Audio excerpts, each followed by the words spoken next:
Hello my all dear students, आज के इस ऑनलाइन वीडियो लेक्चर में आप लोगों का बहुत बहुत स्वागत है।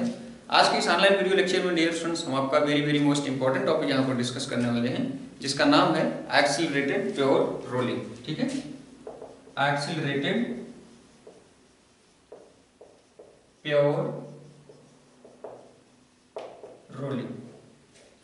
डियर स्टूडेंट्स, इसके पहले जैसा कि आप जानते हैं कि इसके पहले के वीडियो लेक्चर में डियर स्टूडेंट्स अगर आपसे रिक्वेस्ट है कि अगर आप हमारा इसका पहले का वीडियो लेक्चर जो कि यूनिफॉर्म प्योर रोलिंग मोशन पर हमने अपलोड कर रखा है, अगर आप हमारा पुराना लेक्चर नहीं देखे हैं तो आपसे रिक्वेस्ट है कि उसको जरूर देखें, तभी आपको इसमें कहीं कोई डाउट नहीं आएगा और इसमें बताए गए सभी कॉन्सेप्ट आपको क्लियरली कन्फर्म होंगे। ठीक है, तो डियर स्टूडेंट्स यहाँ पर जैसा कि आप जानते हैं, हम थोड़ा सा रिकैप कर देंगे uniform pure rolling motion.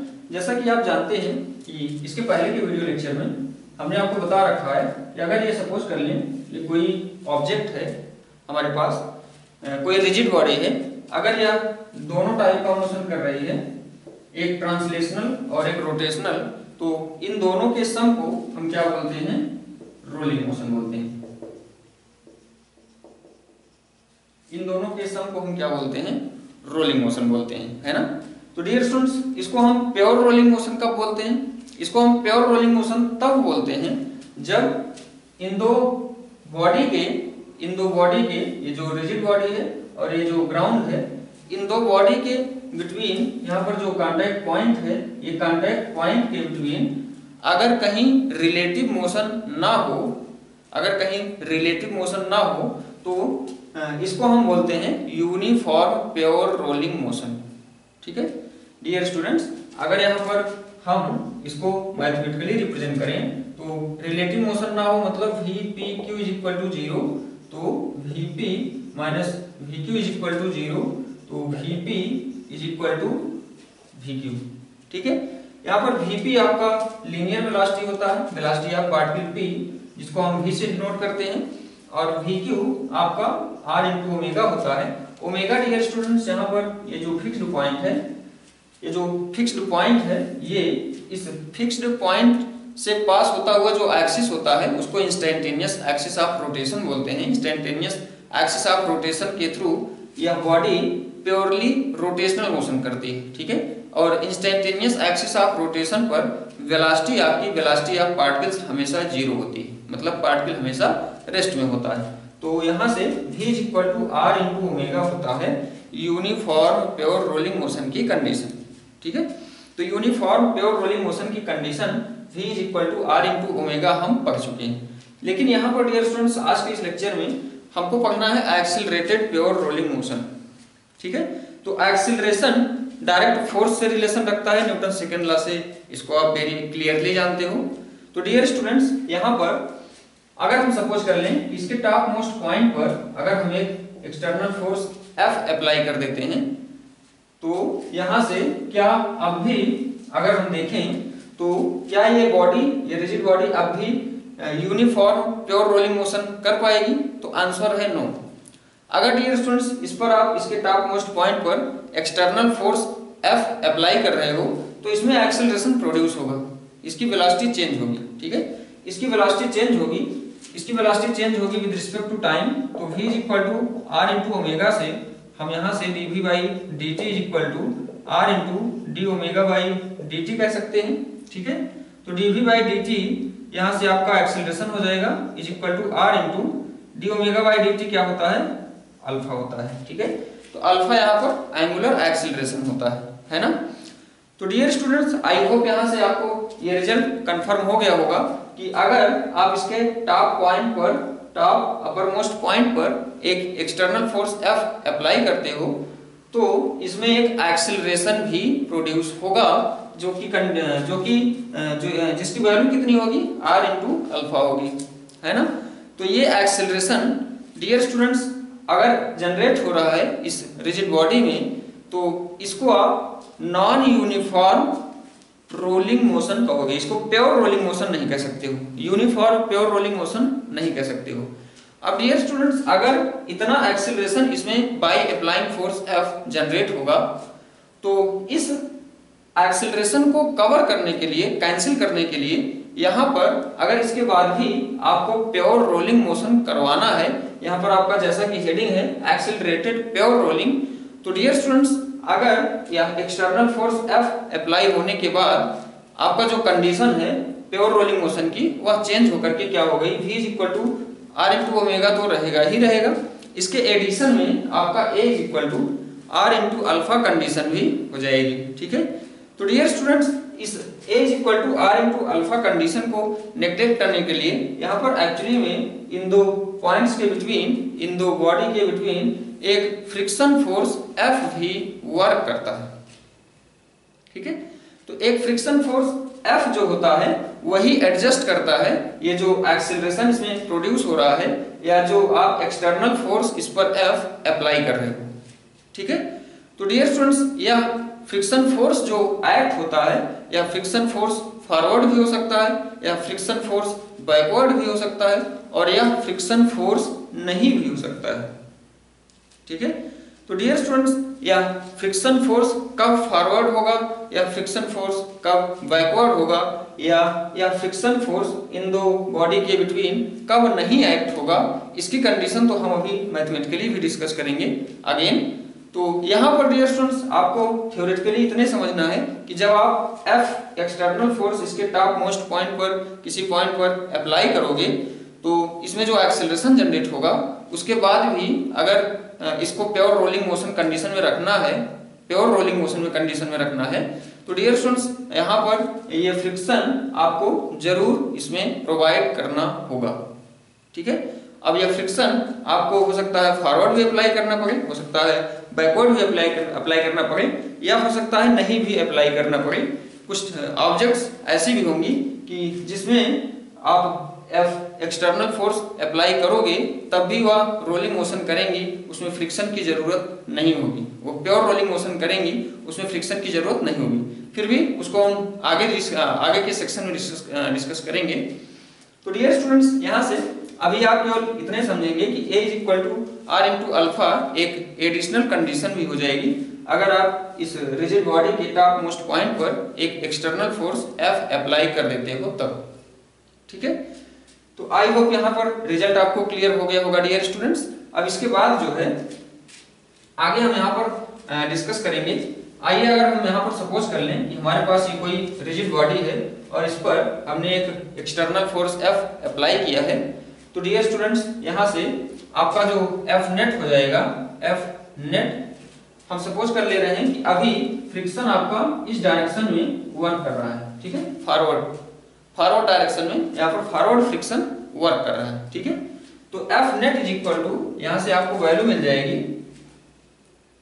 Total applied force plus friction force. ठीक है, F नेट हो जाएगा।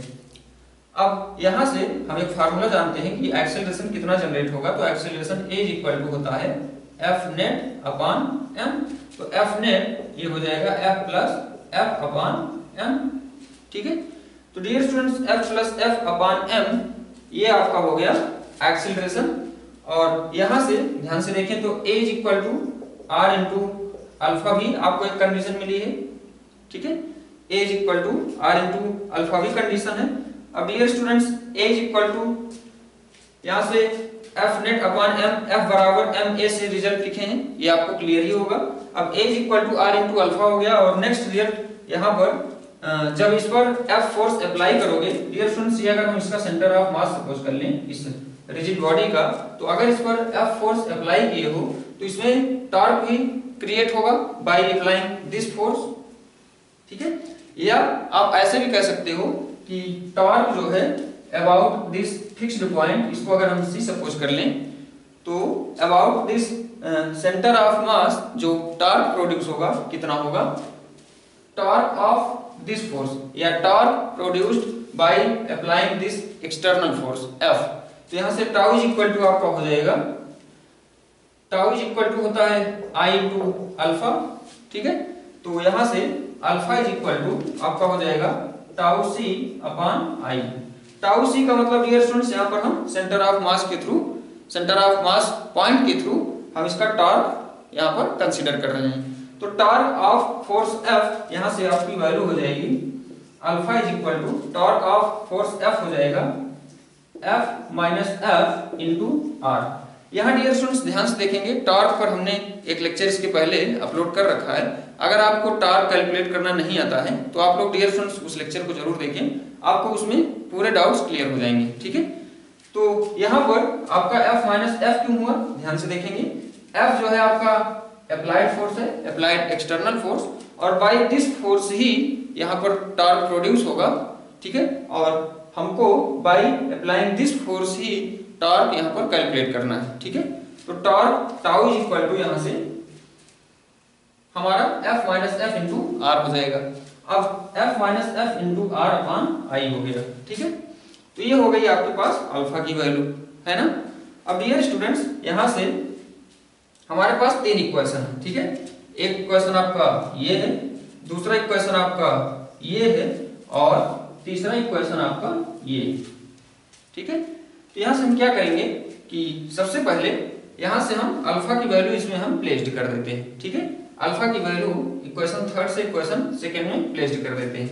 तो यहाँ से आपको ए की वैल्यू मिल जाएगी, इसको हम यहाँ से नोट करते हैं। ए की वैल्यू आपको यहाँ से मिल जाएगी आर इंटू अल्फा, और अल्फा की वैल्यू क्या है F minus F into R upon I. ठीक है, तो dear students A is equal to ये हो गया आपका आर इंटू अल्फा, और आर इंटू अल्फा की वैल्यू हमने यहाँ से ये प्लेस कर दिया है। ठीक है, अब यहाँ से देखें तो इक्वेशन फर्स्ट और ये जो न्यू इक्वेशन मिला है ये दोनों ही आपके ए के इक्वल है। ठीक है, तो यहाँ से अगर इस इक्वेशन को और इस इक्वेशन को हम रिलेट कर लेंगे, कंपेयर कर लेंगे, तो हमको वैल्यू मिल जाएगी। इसको हम अगर इक्वेशन नंबर 4 नाम दे दें तो यहाँ से from equation first and equation 4। ठीक है, तो इक्वेशन फर्स्ट एंड 4 से यहाँ से आपको r into alpha is equal to आपको वैल्यू मिल जाएगी r into F minus F into R upon I. ठीक है, तो डियर स्टूडेंट्स यहाँ से आपको r into alpha is equal to r into alpha ये है आपका सेकेंड इक्वेशन, और सेकेंड इक्वेशन में हमने ये वैल्यू रख दिया है, और a is equal to dear students यहाँ पर इक्वेशन फर्स्ट आपका ध्यान देंगे, इक्वेशन फर्स्ट है f plus F upon m। ठीक है, अब इसको वेरी इजीली आप कैलकुलेट कर सकते हो। यहाँ पर इसको कैलकुलेट करके हमको फ्रिक्शन F की वैल्यू फाइंड आउट करनी है। ठीक है, तो फ्रिक्शन F की वैल्यू कैलकुलेट करने के लिए यहाँ पर आप F को आपको अलग करना होगा। ठीक है, तो इसको हम सॉल्व करेंगे, सिंप्लीफाई करेंगे। आइए देखते हैं, इसको हम सिंप्लीफाई करके यहाँ से देखेंगे।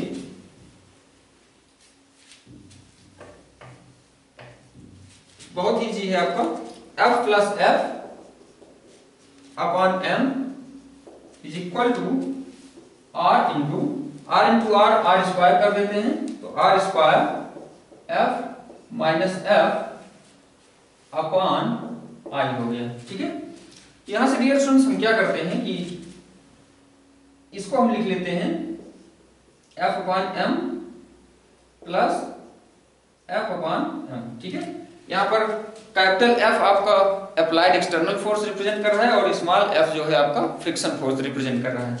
तो ये इज इक्वल टू आपका वैल्यू हो जाएगा R square F upon I minus R square F upon I. ठीक है, यहां से हम क्या करते हैं कि स्मॉल एफ वाले टर्म्स को वन साइड कर लेते हैं। ठीक है, या इस टर्म को दिस साइड कर लेते हैं और इस टर्म को दिस साइड कर देते हैं। तो यहां से f upon m is equal to आपको वैल्यू मिलेगी, इस टर्म को अगर हम दिस साइड कर लेते हैं तो यहां पर ध्यान देंगे f अपॉन m ये आपका प्लस में हो जाएगा, plus f into R square upon I हो जाएगा। ठीक है, इज इक्वल टू यहां से R square f upon I minus f upon m हो जाएगा। ठीक है, अब यहां से f अगर हम कॉमन कर लेते हैं तो 1 upon m plus R square upon I is equal to, यहां से अगर हम कैपिटल एफ कॉमन कर लेते हैं तो यहां से डियर स्टूडेंट्स आपको मिल जाएगा R square, capital F common करोगे तो R square upon I minus 1 upon M into F, है ना। अब इसको सॉल्व करोगे तो एफ यहां से आपको वैल्यू मिलेगी एम आई, और यहां से आपको आई प्लस वैल्यू मिल जाएगी एम आर स्क्वायर, है ना, इज इक्वल टू, यहां से इसको आप सॉल्व करोगे तो आई एम, आई से इसमें डिवाइड करोगे तो एम आर स्क्वायर माइनस आई मिलेगा, है ना, इनटू एफ मिलेगा, ठीक है। तो फ्रिक्शन फोर्स एफ की वैल्यू हमको चाहिए, मतलब स्मॉल एफ की वैल्यू, तो एफ इज इक्वल टू आपका हो जाएगा एम आर स्क्वायर माइनस आई, ये आई एम यहां से हम कैंसिल कर देते हैं, तो अपॉन में एम आर स्क्वायर प्लस आई हो जाएगा इनटू एफ हो जाएगा, है ना। तो यहां से डियर स्टूडेंट्स आपको रिजल्ट मिला, जो अप्लाइंग फोर्स होगा फ्रिक्शन फोर्स, जहां पर जो कि हमने आपको बताया था कि जब आप इसके टॉप मोस्ट पॉइंट पर, रिजिड बॉडी के टॉप मोस्ट पॉइंट पर अगर एक्सटर्नल फोर्स एफ अप्लाई करोगे तो इतना फ्रिक्शन फोर्स उस पर एक्सर्ट होगा, अप्लाई होगा, और यह फ्रिक्शन फोर्स उसको मेंटेन करेगा यूनिफॉर्म प्योर रोलिंग मोशन में, ठीक है। यूनिफॉर्म प्योर रोलिंग मोशन में कंटिन्यू करने के लिए उस ऑब्जेक्ट को इतना फ्रिक्शन फोर्स उस पर एक्ट होगा, ठीक है। तो डियर स्टूडेंट्स यहां से फ्रिक्शन फोर्स एफ की वैल्यू आपकी हो जाएगी, यहां पर ध्यान से देखें, बहुत वेरी इंटरेस्टिंग रिजल्ट है ये। जो एफ है, एफ आपका फ्रिक्शन फोर्स की वैल्यू बता रहा है M R square minus I upon M R square plus I, ठीक है, इनटू एफ, ठीक है। अब डियर स्टूडेंट्स यहां पर अगर हम केस फर्स्ट स्टडी करें, इफ एम आर स्क्वायर, या इसको ऐसा स्टडी करेंगे कि आई अगर लेस होगा एम आर स्क्वायर से, ठीक है, आई अगर डियर स्टूडेंट्स यहां पर लेस होगा एम आर स्क्वायर से, जैसा कि आई लेस होता है कुछ बॉडीज में, एग्जांपल में आपका जैसे हो गया सॉलिड स्फीयर, यहां पर कह सकते हैं दैट इज सॉलिड स्फीयर का moment of inertia dear students 2/5 mr square होता है ना। तो इसका वैल्यू mr स्क्वायर से लेस है, तो दैट इज सॉलिड स्फीयर कह सकते हैं या हॉलो स्फीयर कह सकते हैं। दोनों ही केस में आपका आई जो होता है या mr स्क्वायर से लेस होता है, तो सॉलिड स्फीयर और हॉलो स्फीयर, ठीक है।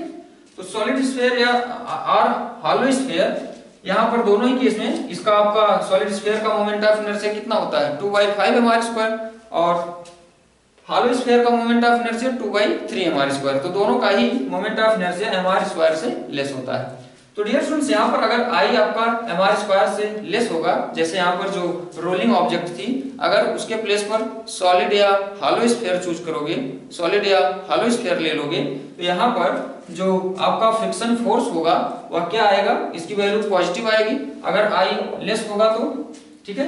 अगर आई mr स्क्वायर से लेस होगा तो यहाँ पर जो अप्लाइंग फ्रिक्शन फोर्स या एक्टेड फ्रिक्शन फोर्स है F, इसकी वैल्यू क्या होगी, इसकी वैल्यू आपका पॉजिटिव आएगा, और इसकी वैल्यू पॉजिटिव आएगी मतलब यहाँ पर कह सकते हो कि इसमें जो फ्रिक्शन लगेगा या फॉरवर्ड फ्रिक्शन लगेगा, ठीक है। इन दिस केस आपका फॉरवर्ड फ्रिक्शन इस पर एक्ट होगा, है ना। अब डियर स्टूडेंट्स अगर यहां पर हम सपोज कर लें नेक्स्ट जैसे यहां पर हम रिंग सपोज कर लें, if I is equal to mr square, ठीक है, I is equal to mr square आपका यूनिफॉर्म सर्कुलर रिंग का मोमेंट ऑफ इनर्शिया था, ठीक है। तो यूनिफॉर्म सर्कुलर रिंग का moment of inertia I is equal to mr square इसमें प्लेस्ड कर दोगे तो F इज इक्वल टू आपको 0 मिलेगा, ठीक है। मतलब यहाँ पर अगर आप यूनिफॉर्म रिंग ले लोगे तो उस पर आप एक्सटर्नल फोर्स F अप्लाई करोगे तो उसमें कोई फ्रिक्शन फोर्स एक्ट नहीं होगा, ठीक है। उनके दो कॉन्टैक्ट पॉइंट के बिटवीन कहीं भी कोई फ्रिक्शन एक्ट नहीं होगा, ठीक है। तीसरी केस डियर स्टूडेंट्स, यहाँ पर वेरी वेरी इंपॉर्टेंट केस है। अगर हम यहाँ पर सपोज कर लें कि mr² या I is greater than mr², ठीक है, तब आपका जो I ग्रेटर होगा तो F की वैल्यू निगेटिव होगी, और F की वैल्यू नेगेटिव मींस क्या होगा? F की वैल्यू नेगेटिव मींस यहाँ पर फ्रिक्शन जो है, फ्रिक्शन फोर्स जो है वो बैकवर्ड होगा, ठीक है, बैकवर्ड फ्रिक्शन फोर्स यहाँ पर एक्ट होगा। तो डियर स्टूडेंट्स, क्या किसी भी बॉडी का moment of inertia I is greater than mr² हो सकता है? ठीक है, तो आंसर है नो, आंसर है नो। तो यहाँ पर डियर स्टूडेंट्स ये कंडीशन आ क्यों रही है, इसको ध्यान से समझेंगे। ये जो आप जिसका मोमेंट ऑफ जिसका आप फ्रिक्शन फोर्स निकाल रहे हो, जिस बॉडी का आप फ्रिक्शन फोर्स निकाल रहे हो, यहाँ पर ये आपका सपोज कर लो ये ऑब्जेक्ट है, रिजिड बॉडी है, ठीक है, और इन दो पॉइंट्स के कांटेक्ट पॉइंट्स के बिटवीन इस पर जो फोर्स इस पर लग रहा है फ्रिक्शन फोर्स, ठीक है। इन दिस केस आपका I is greater than mr², F is equal to negative, जो कि यहाँ पर पॉसिबल नहीं है क्योंकि मोमेंट ऑफ इनर्शिया किसी भी ऑब्जेक्ट का mr² से ग्रेटर नहीं होता है। मतलब तो क्या यहाँ पर आपका ये जो रिजल्ट है या जो बैकवर्ड जिसको फ्रिक्शन बोल रहे हो, ठीक है, F नेगेटिव, ये प्रोड्यूस नहीं होगा। तो डियर स्टूडेंट्स, यहाँ पर ये प्रोड्यूस नहीं होगा। क्यों नहीं होगा? क्योंकि यहाँ पर जो आप फ्रिक्शन की वैल्यू F कैलकुलेट किए हो, इसका एक लिमिटिंग फ्रिक्शन होगा। बहुत ध्यान से समझेंगे लिमिटिंग फ्रिक्शन क्या है। यहाँ पर dear students, limiting friction FL की वैल्यू होती है μmg, ठीक है, लिमिटिंग फ्रिक्शन FL की वैल्यू μmg होती है। तो जो ये F यहाँ पर जिसको आप रोलिंग फ्रिक्शन बोलते हो, ठीक है, रोलिंग फ्रिक्शन यहाँ पर डियर स्टूडेंट्स लेस होता है कंपेयर टू स्लाइडिंग फ्रिक्शन, या आप ऐसा कह सकते हो कि FL is equal to μmg, limiting friction की जो वैल्यू है, लिमिटिंग फ्रिक्शन की जो वैल्यू है डियर स्टूडेंट्स, यहाँ पर जो आपका फ्रिक्शन फोर्स F आ रहा है, ये जो फ्रिक्शन फोर्स F का जो ये आपका फार्मूला आया है, ये क्वेश्चन यहाँ पर बहुत ध्यान से समझेंगे।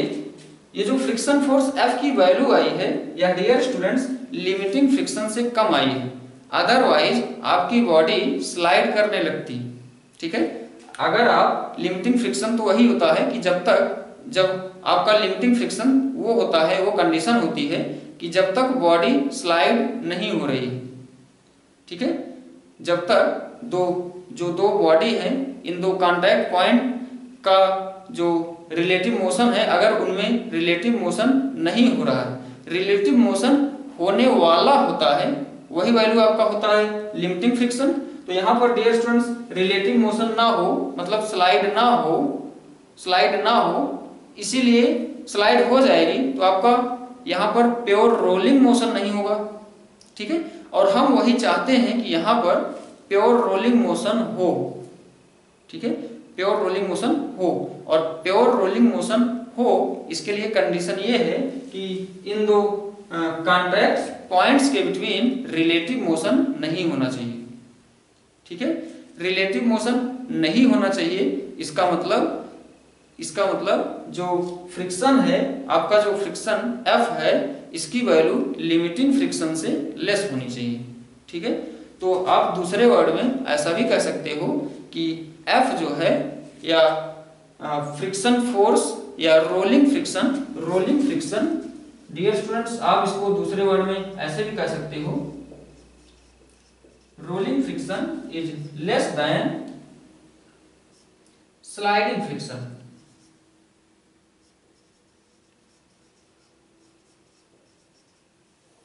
ठीक है, rolling friction is less than sliding friction. तो डियर स्टूडेंट्स, इसीलिए यहाँ पर ये कंडीशन हमारी क्रिएट हो रही है, I is greater than mr², F is equal to negative, और यहाँ पर जो फॉरवर्ड स्लीपिंग है, या I is greater than mr² जो है, जो केस यहाँ पर अप्लाई नहीं हो रही है। क्यों नहीं हो रही है? आई होप आपको क्लियर हो गया होगा, क्योंकि ये जो फ्रिक्शन की वैल्यू है, ये जो फ्रिक्शन की वैल्यू है यहाँ पर हम लिमिटिंग फ्रिक्शन से इसकी वैल्यू लिमिटिंग फ्रिक्शन से लेस लिए, म्यू mg से इसकी वैल्यू लेस है, ठीक है। अदरवाइज बॉडी स्लाइडिंग करने लगेगी, और जब स्लाइडिंग करने लगेगी तो यहाँ पर प्योर रोलिंग मोशन नहीं हो पाएगा, ठीक है। तो आई होप आपको ये रिजल्ट यहाँ पर क्लियर हो गए होंगे। तो एक्सीलरेटेड प्योर रोलिंग का मतलब डियर स्टूडेंट्स आई होप आपको यहाँ पर क्लियर हो गया होगा। अब इससे रिलेटेड आपके क्वेश्चंस आपकी बुक में अवेलेबल होंगे, तो न्यूमेरिकल्स इस पर आप जरूर सॉल्व करेंगे, ठीक है। अगर आपको यहाँ पर हमारे किसी भी कॉन्सेप्ट में कहीं कोई प्रॉब्लम हो तो आप हमसे जरूर शेयर करें बाय कमेंट, हम उसका क्विक रिस्पॉन्स जरूर करेंगे, ठीक है। तो आज के इस लेक्चर को डियर स्टूडेंट्स हम यहीं पर स्टॉप करेंगे। आप लोग ज्यादा से ज्यादा क्वेश्चन सॉल्व करने का प्रयास करें, इन पर बेस्ड हम आज के इस लेक्चर को यहीं पर ड्रॉप करेंगे। Thank you very much.